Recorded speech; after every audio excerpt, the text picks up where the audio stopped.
Good evening dear student. Law of motion chapter में हम लोग डील करेंगे इस लेक्चर में acceleration due to the gravity. Acceleration due to the gravity पढ़ने से पहले एक टॉपिक का आना बहुत कंपलसरी है, वो है न्यूटन्स लॉ ऑफ ग्रेविटेशन, या आप ऐसे भी बोल सकते हैं force due to the gravity. Force due to the gravity में ये देखा गया कि स्पेस में कोई भी बॉडी हो वो एक दूसरे को अट्रैक्ट करते हैं। अगर दो बॉडी में अट्रैक्शन का फोर्स है और उन दोनों बॉडी में से कोई एक बॉडी अर्थ है, तो एक दूसरे से जिस फोर्स से अट्रैक्शन हो रहा है, इस फोर्स को बोला गया force due to the gravity.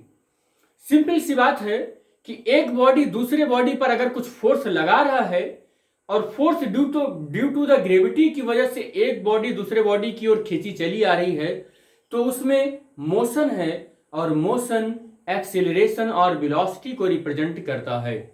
या तो उसमें एक्सीलरेशन कांस्टेंट होगा या एक्सीलरेशन या एक्सीलरेटेड होगा। तो आप ऐसे बोल सकते हैं यूनिफॉर्म एक्सीलरेशन होगा या वेरिएबल एक्सीलरेशन होगा। तो जब एक बॉडी दूसरे बॉडी पर किसी फोर्स को अप्लाई कर रहा है और एक बॉडी दूसरे बॉडी को उस फोर्स से खींच रहा है, तो उसमें एक्सीलरेशन होगा। उसी एक्सीलरेशन को देखने के लिए इस लेक्चर को हम करने वाले हैं, जो है acceleration due to the gravity. हमने आपको पहले भी बताया कि दो बॉडी एक दूसरे को अट्रैक्ट कर रहे हैं, उनमें से एक बॉडी अगर मास अर्थ हो तो वहां पर force due to the gravity होगा। अब इस फोर्स की वजह से जो बॉडी खींची चली आ रही है अर्थ की ओर, उसमें जो एक्सीलरेशन होगा उसे बोला जाएगा acceleration due to the gravity. Galileo was the first scientist the study of the motion of a different body, freely falling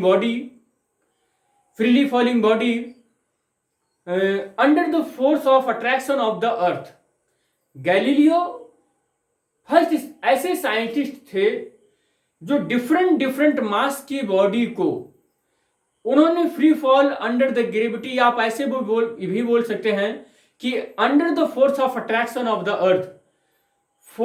अर्थ के अट्रैक्शन फोर्स के अंदर different mass and different body को लिया और लेने के बाद उन्हें सेम हाइट से अर्थ की ओर छोड़ दिया।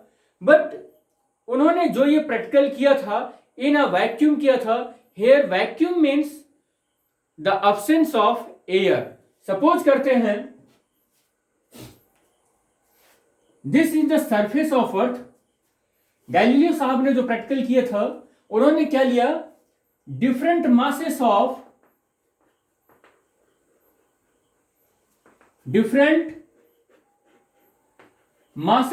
बॉडी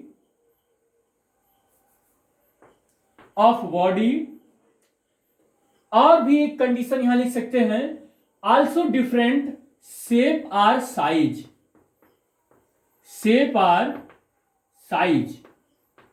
शेप अथवा साइज को भी उन्होंने चेंज रखा और सेम हाइट से बॉडी को उन्होंने गिराया। सपोज कर लेते हैं ये दो बॉडी हैं ए और बी, और ये जो प्रैक्टिकल उन्होंने किया वो किसमें किया, इन वैक्यूम। किसमें किया, in vacuum. In vacuum here in vacuum means absence of air नहीं है वहां पर। और उन्होंने क्या देखा, बेटा एयर नहीं है, ये बात इस लेक्चर में या इस रूल में या acceleration due to the gravity में ये रिप्रेजेंट करता है कि जब आप किसी बॉडी को अर्थ पर ऐसे फ्री फॉल करवा देते हैं या आप छोड़ देते हैं, तो अगर एयर है तो जिस एक्सेलरेशन से अर्थ उनको अपनी ओर खींच रहा है, उस एक्सेलरेशन के रास्ते में एक ऑब्स्ट्रैक्शन ऑफर्ड हो जाता है ड्यू टू द एयर एक ऑब्स्ट्रैक्शन ऑफर्ड कर देता है उनके रास्ते में। तो जिस एक्सेलरेशन से अर्थ उस बॉडी को खींच रहा है, उस एक्सेलरेशन से ना खींचकर कुछ कम हो जाएगा। सॉरी बेटा, इसीलिए इस लेक्चर में ये बोल दिया गया या इस प्रैक्टिकल में ये बोल दिया गया कि जब भी ये दोनों बॉडी सेम हाइट से छोड़ी जाती हैं फ्री फॉल, तो वो वैक्यूम में छोड़े जाते हैं, एयर नहीं है। इट मीन्स ये दोनों बॉडी जब यहां पर ऐसे फ्री फॉल हो रहे हैं तो इनके रास्ते में कोई भी ऑब्स्ट्रैक्शन ना हो। तो क्या देखा गैलीलियो साहब ने कि ये दोनों body simultaneously same time interval में इन द सेम वेलोसिटी से अर्थ सरफेस पर पहुंचते हैं। क्या देखा? He found that both are body covers the same distance in the same time interval in the same velocity. यहां पर इसकी वेलोसिटी जितनी थी v, तो इसकी भी वेलोसिटी v ही थी। इस पॉइंट पर अगर इसकी वेलोसिटी v है, इस पॉइंट पर इसकी वेलोसिटी v है, तो दोनों का सेम है। सपोज कर लेते हैं इस पॉइंट पर इसकी वेलोसिटी v1 है, इस पॉइंट पर इसकी वेलोसिटी v1, तो इसकी भी v1 ही होगी। इस पॉइंट पर इसकी वेलोसिटी अगर v2 है तो इस पॉइंट पर भी इसकी वेलोसिटी v2। इट मींस ये देखा गया अर्थ सरफेस से सेम हाइट पर, अगर ये हाइट हम सपोज कर लें h1 है, तो h1 पर दोनों की वेलोसिटी सेम पाई गई।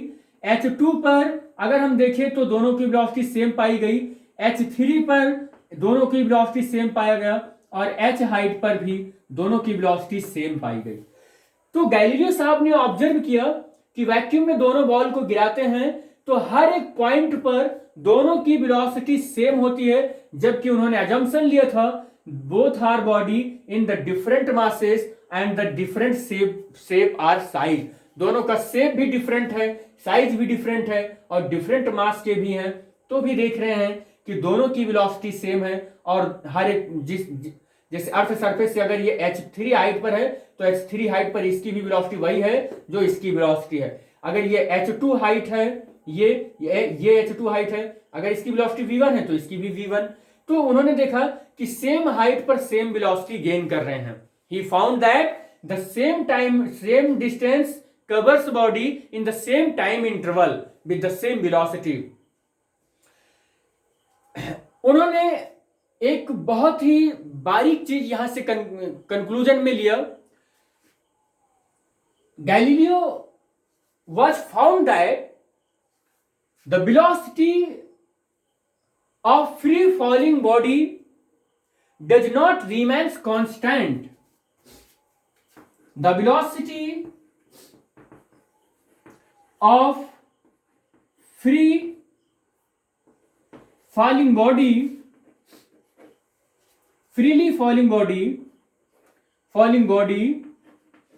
does not remains constant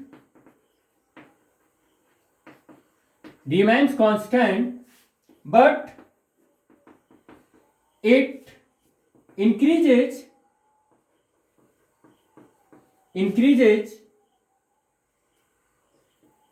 a constant rate. उन्होंने ये ऑब्जर्व किया कि दो बॉडी को वैक्यूम में सेम साइज के हैं, डिफरेंट मास के हैं, बट सेम हाइट पर हम गिराते हैं तो सेम टाइम इंटरवल में पहुंचते हैं बिल्कुल, और सेम डिस्टेंस कवर करके आ रहे हैं। तो उन्होंने ये देखा कि हर एक पॉइंट, जैसे पॉइंट चेंज हुआ तो हर एक पॉइंट पर इनकी वेलोसिटी तो चेंज हो रही है। इस पॉइंट पर कुछ और वेलोसिटी, इस पॉइंट पर कुछ और, इस पॉइंट पर कुछ और वेलोसिटी, लेकिन जिस पॉइंट पर इसकी जो वेलोसिटी रहेगी उसकी भी उतनी हाइट पर उसकी भी उतनी ही वेलोसिटी रहेगी। जैसे हम सपोज कर लें इतनी हाइट से कोई बॉडी गिराई गई तो दोनों की वेलोसिटी सेम है, यहां आ गई तो दोनों की वेलोसिटी तो चेंज हुई है, वर्टिकली तो चेंज हुई है, बट दोनों की वेलोसिटी वर्टिकल हाइट पर सेम ही होने वाली है। यहां पर आपको दिख रहा होगा कि h3 हाइट पर दोनों की वेलोसिटी v है और h2 हाइट पर दोनों की वेलोसिटी v1 है। It means vertically velocity change हो रही है but the same height of the body के सेम हाइट पर ऑन द सरफेस ऑफ अर्थ के सरफेस पर वो क्या चेंज हो जाता है। हर एक, जैसे अर्थ से हम 5 फीट ऊपर हैं तो 4 फुट पर उसका कुछ और वेलोसिटी होगा, 3 पर कुछ और, 2 पर कुछ और, लेकिन 4 फुट पर अगर दो बॉडी हैं तो इन दोनों की वेलोसिटी सेम होगी। 3 फुट पर चेंज हुआ है दोनों की वेलोसिटी, बट 3 फुट पर जो कुछ भी वेलोसिटी इसकी होगी इसकी भी होगी। तो यहां पर यही देखा गैलीलियो साहब ने कि कांस्टेंट रेट से इंक्रीज होती है उसकी वेलोसिटी। दैट इज, यहां पर कंक्लूजन क्या निकल कर आता है, द बॉडी फ्रीली फॉल, जो बॉडी फ्री फॉल हो रही है, गिर रही है, the uniformly accelerated motion, the body freely falling in a uniformly accelerated motion, किसमें है वो, द बॉडी फ्रीली फॉलिंग या the freely falling body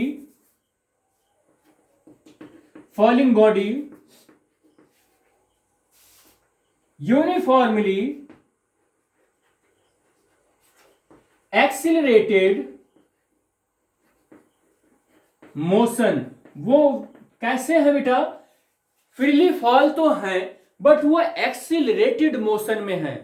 that is, यहां से भी एक कंक्लूजन निकल कर आता है, the acceleration of the free falling body, जो बॉडी है, remains same for all bodies. It means, यहां से जो कंक्लूजन निकल कर आता है, द एक्सिलरेशन ऑफ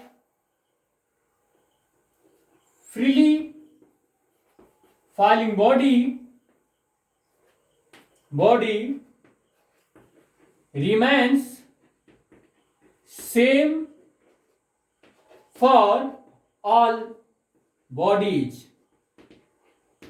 ये बेटा हर एक बॉडी के लिए जो एक्सिलरेशन है वो सेम है। It means this acceleration does not depend on the mass और size and shape. It means ये एक्सिलरेशन जो बॉडी गिर रही है किसी हाइट से, free fall under the gravity या free fall under the force of attraction of the earth, जो फोर्स ऑफ अट्रैक्शन के अंडर जो बॉडी गिर रही है, उसका एक्सिलरेशन किसी भी बॉडी के मास पर, जो बॉडी गिर रही है, ना तो उसके मास पर डिपेंड करता है, ना तो उसके शेप पर डिपेंड करता है, और ना ही उसके साइज पर डिपेंड करता है। वह एक्सिलरेशन केवल और केवल डिपेंड करता है कि उस बॉडी का, वो बॉडी डिपेंड ये करता है कि वो बॉडी कितनी तेजी से गिर रहा है। या आप ऐसे भी बोल सकते हैं कि this acceleration of the freely falling body remains same for all bodies. Earth के ग्रेविटी के अंदर कोई भी बॉडी अगर है तो उस पर जो एक्सिलरेशन है डिफरेंट बॉडी के लिए भी वो सेम है।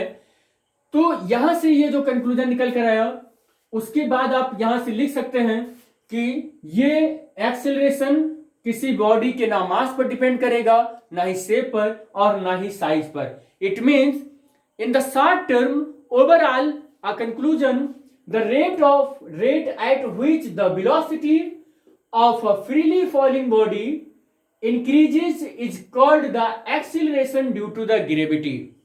The rate at which the velocity of the freely falling body, जो बॉडी गिर रही है free fall the force of attraction of अर्थ में, तो उस बॉडी का जो वेलोसिटी है वो एक कांस्टेंट रेट में इंक्रीज होती है। इसी कांस्टेंट रेट में जो इंक्रीज हो रही है, इसी को बोला गया है acceleration due to the gravity. Gravity word इसलिए यहां यूज हुआ बिकॉज ऑफ जो बॉडी हमारी गिर रही है वो force of attraction of earth की वजह से है, इसीलिए यहां पर बोला गया acceleration due to the gravity. और other words, this definition we can write as it is the acceleration produced in a freely falling body due to the gravitational force. यही हमने आपको बताया अभी कि ये जो यहां पर ग्रेविटी इसलिए लगी क्योंकि this body is under the force of attraction of the earth के फोर्स ऑफ अट्रैक्शन की वजह से है ये सारी चीजें, इसलिए यहां पर freely falling body due to the gravitational force आ गया of the attraction of the earth के ग्रेविटेशनल फोर्स की वजह से इसकी वेलोसिटी एक कांस्टेंट रेट से बढ़ रही थी, इसलिए ऐसे वेलोसिटी के बढ़ने की वजह से जो एक्सीलरेशन बॉडी में आया, इस ऐसे एक्सीलरेशन को बोला गया acceleration due to the gravity. Acceleration due to the gravity को बेटे स्मॉल जी से रिप्रेजेंट करते हैं। यहां पर रिप्रेजेंटेशन की भी बात कर लें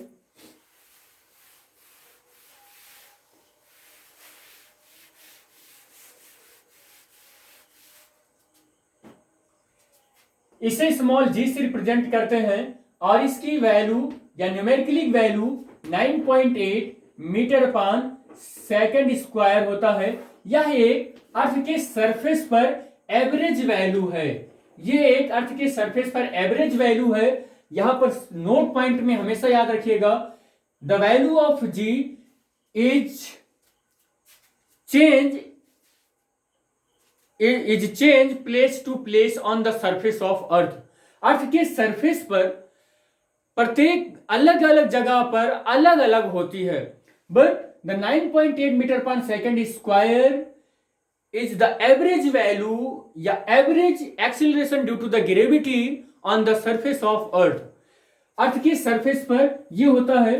अर्थ की बात अगर हम कर रहे हैं तो अर्थ पर बेटा जो स्मॉल जी की वैल्यू होती है वो दो जगह पर मैक्सिमम होता है और दो जगह पर मिनिमम होता है। तो यहां पर जी की वैल्यू मिनिमम होती है इक्वेटर पर और पोल पर जी की वैल्यू मैक्सिमम होती है। अर्थ के पास दो पोल हैं तो दो जगह पर मैक्सिमम होगी ये वैल्यू, और अर्थ के पास दो जगह, यह कह सकते हैं कि ये इक्वेटर है तो इसके भी दो पॉइंट हैं तो यहां पर जी की वैल्यू मिनिमम होगी। तो जी दो जगह पर मिनिमम होगा और दो जगह पर मैक्सिमम होगा। जी की वैल्यू बेटा अर्थ के सेंटर पर यानी कि ओ पॉइंट पर जी की वैल्यू 0 होती है। At the centre of the gravitational of the acceleration of the gravity is 0 of the earth. Earth के सेंटर पर जो acceleration due to the gravity होती है वो 0 होती है। और अर्थ के दो पॉइंट पर यानी कि यहां पर मैक्सिमम, इस और इस पोजीशन पर मिनिमम होता है। ये एक वेक्टर क्वांटिटी है, ये एक वेक्टर क्वांटिटी है और इसकी यूनिट मीटर पर सेकंड स्क्वायर होती है। बेटे जो एक्सीलरेशन, ये जो स्मॉल जी का एक्सीलरेशन है ये अर्थ के प्रत्येक हर एक प्लेस पर वैरी करता रहता है। तो अगर हम बात करें इस स्पेस में तो हर स्पेस में हर एक डिफरेंट बॉडी के लिए, या कह सकते हैं Jupiter, Saturn, mercury, different planet के लिए जी की वैल्यू डिफरेंट होती है। आप ऐसा नहीं यूज कर सकते हैं कि जी की वैल्यू ये अर्थ पर इतना है तो यही वैल्यू आप मार्स के लिए लगा दें, जुपिटर के लिए लगा दें या सैटर्न के लिए लगा दें। वो अलग एक प्लेनेट है तो उसके जी की वैल्यू अलग होगी बेटे। तो यहां पर आपको नेक्स्ट एक यहां पर हम बात करेंगे relation between small g and capital G. Small g और कैपिटल जी में रिलेशन भी देख लें। बेटे देखिए हम लोगों ने ये देखा है कि the force of attraction between the two bodies is this, ये होता है। अगर हम सपोज कर लें कि जो कैपिटल एम है ये मास ऑफ अर्थ है, small m mass of the body है which is placed on the surface of earth, ये मास ऑफ अर्थ, और एक बॉडी है ये इसका मास स्मॉल एम है जो अर्थ के सरफेस पर रखा हुआ है। The centre of earth is O and their radius is R. तो ये जो अर्थ है, ये अर्थ जो है इस पर जो फोर्स लगाएगा वो यही फोर्स लगाएगा F G M E M upon R E square.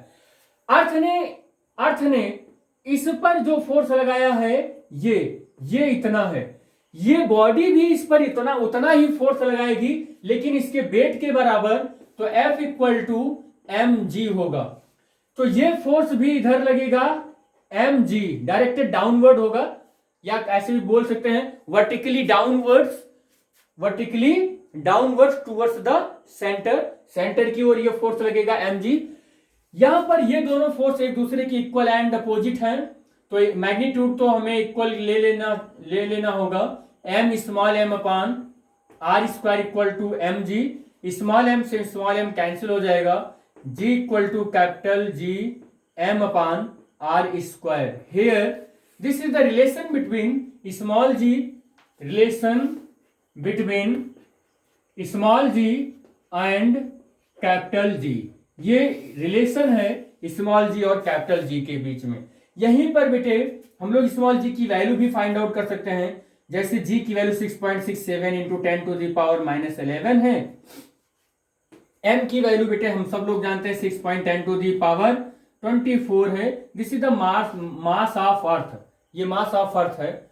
और रेडियस अर्थ की कितनी है, रेडियस है 6.4 into 10 to the power 6 metre. तो इसका होल स्क्वायर है, हम इसे सॉल्व करेंगे तो अप्रोक्सीमेटली 9.8 मीटर 5 सेकेंड स्क्वायर आएगा बेटा।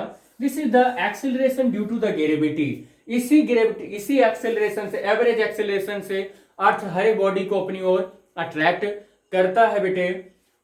और इस जी की वैल्यू किसी भी बॉडी के मास पर डिपेंड नहीं करता है, शेप और साइज पर डिपेंड नहीं करता है। इट मीन्स अर्थ जो है अपने ग्रेविटेशनल फील्ड के अंदर किसी भी बॉडी को इसी एक्सेलरेशन से वो अपनी ओर खींचता है।